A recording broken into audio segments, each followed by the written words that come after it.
Most of us are interested in the unknown and ponder about our reality. However, some people take it further and dedicate their lives to research, and oddly, die in the most suspicious and mysterious ways. In this video, we will be looking at 5 mysterious cases of theorists and researchers who were mysteriously killed.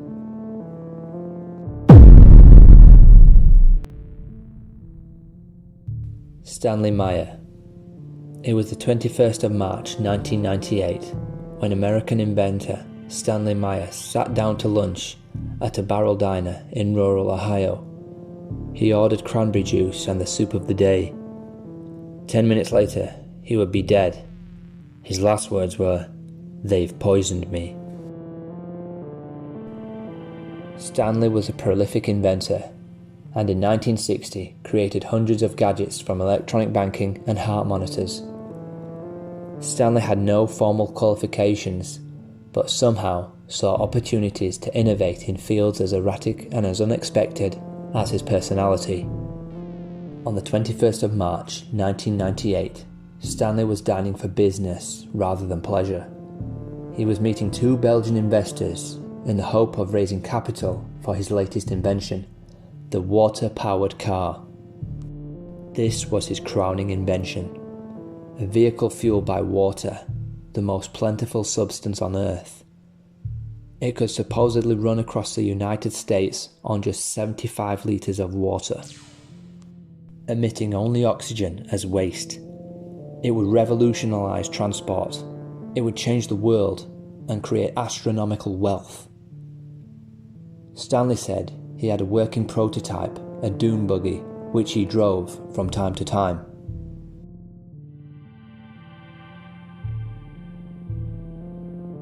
According to witnesses, the meeting passed rather uneventfully. It concluded with a toast, the Belgians raising their champagne glasses, and Stanley his cranberry juice. He took a sip, convulsed, grasped his neck, burst from his seat, and ran from the restaurant into the car park, where he collapsed. As he laid on the tarmac, he gasped to the startled onlookers who surrounded him. "They poisoned me," he said, and then he died. So who killed Stanley? And with him, the water-powered car? Was it big oil companies with billions of dollars at stake? Or perhaps General Motors, the largest car manufacturer in the world, back in 1998? Or could it have been the mysterious Belgian investors, realizing the monumental significance of what Stanley had discovered and seeking to claim it as their own?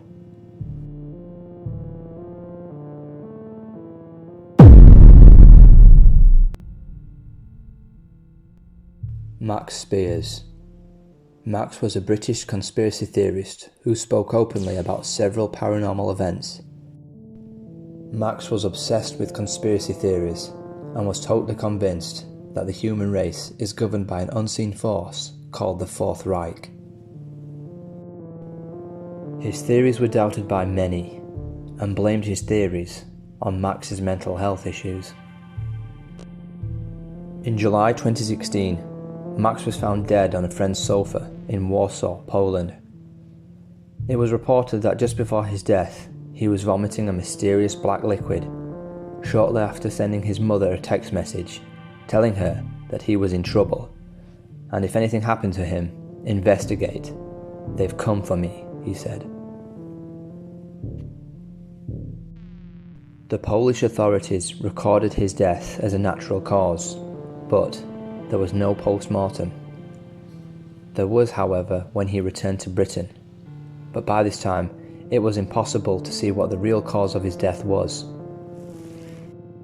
His family and friends strongly believed that he was murdered because he knew too much. One piece of evidence there is to support this was the fact that he was in Poland to speak at a conference where he was scrutinizing the lives of politicians, business bosses, and entertainment CEOs. Did Max know too much? Was he killed for what he knew and his research? Let me know what you think in the comments below.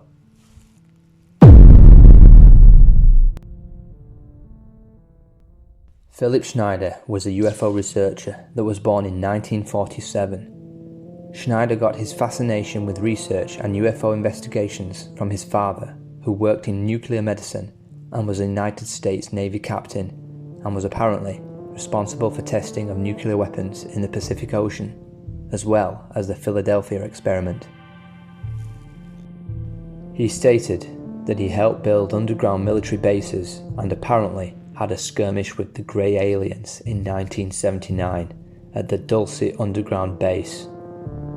Schneider has a large wound on his chest and stomach and claims it was from an alien weapon. 2 years prior to his death, Schneider talked openly and attended large conferences and spoke about government cover-ups. He claimed that the government had a pact with the Grey Aliens and allowed them to do experiments on humans. He stated that thousands of people have been abducted by the Greys, and the government was aware of most of them.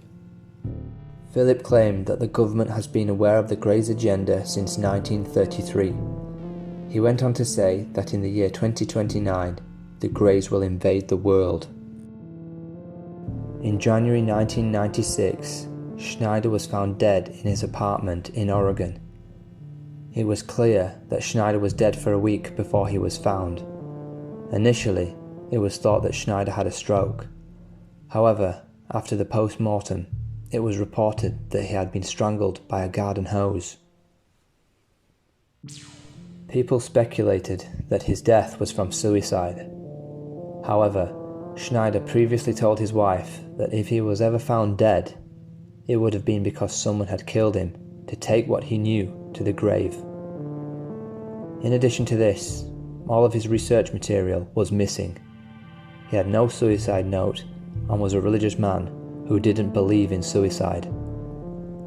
This death is incredibly mysterious, and most people believe he was silenced by the Men in Black.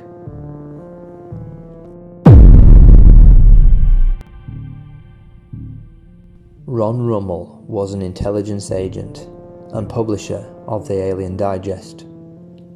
On August 6, 1993, Remmel allegedly shot himself in the mouth with a pistol. Reports say that no blood was found on the pistol barrel and the handle of the weapon was free of fingerprints. In addition, according to information now circulating, the suicide note left by the deceased was written by a left-handed person. Remmel was right-handed. The Alien Digest ran 7 limited issues, all now almost impossible to acquire.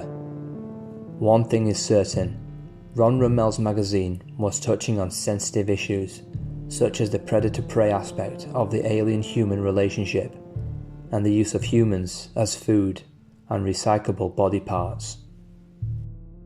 Did Remmel cross a forbidden line? It would appear so, but which line and where? Interestingly, one of Remmel's friends was Phil Schneider, and the two had been collaborating.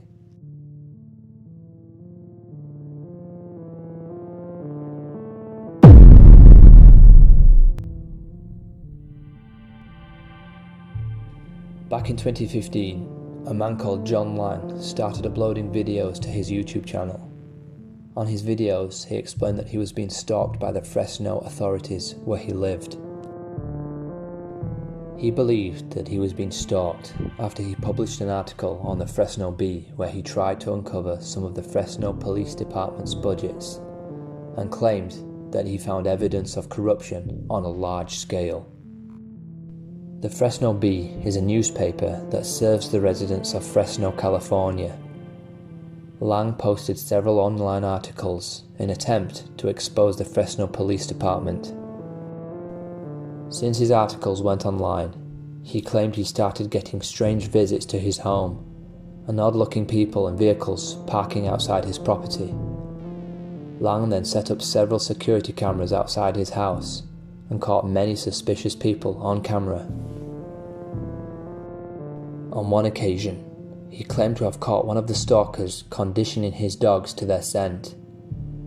Another shocking clip shows a van roll up outside his house with a thermal camera to see if he was at home.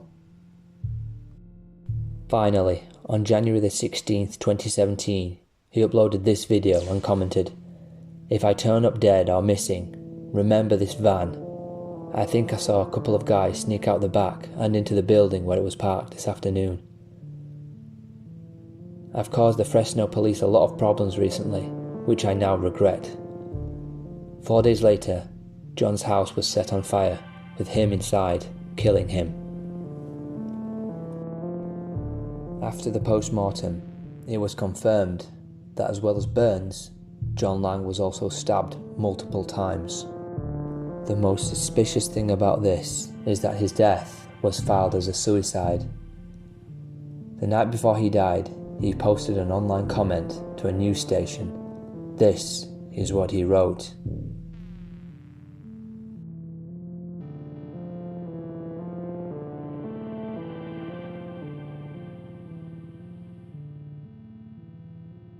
So there we are. 5 mysterious deaths, all shrouded in mystery. Thank you so much for watching. I really appreciate the support, and I'll see you in my next video.